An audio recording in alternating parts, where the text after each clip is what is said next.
పింఛన్ల విషయంలో ప్రభుత్వం ప్రజల ప్రాణాలు తీస్తుందని టీడీపీ అధినేత చంద్రబాబు నాయుడు విమర్శలు గుప్పించారు. శుక్రవారం ఆయన మీడియాతో మాట్లాడుతూ ప్రజలను తీవ్ర ఇబ్బందులకు గురి చేస్తుందన్నారు. తండ్రి చనిపోయినప్పుడు, బాబాయి చనిపోయినప్పుడు రాజకీయ లబ్ధి పొందారన్నారు. వాలంటీర్లను చంపేసి రాజకీయ లబ్ధి పొందాలని చూస్తున్నారని వ్యాఖ్యలు చేశారు చంద్రబాబు. వైసీపీ స్వార్థ ప్రయోజనాల కోసం పింఛన్లకు ఇవ్వాల్సిన 13,000 కోట్ల రూపాయలను దారి మళ్లించారని ఆరోపించారు బాబు. మార్చి 30న ఎన్నికల కమిషన్ పింఛన్ల విషయంలో ఆదేశాలు ఇచ్చిందని తెలిపారు.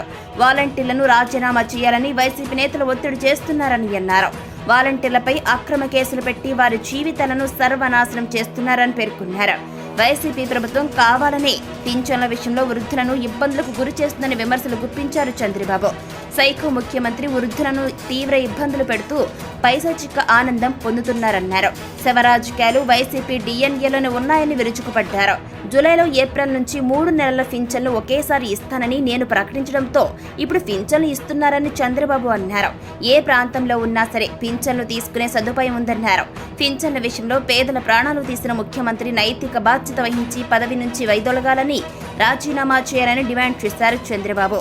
ఎన్నికల కమిషన్ కూడా జగన్పై చర్యలు తీసుకోవాలని చంద్రబాబు కోరారు.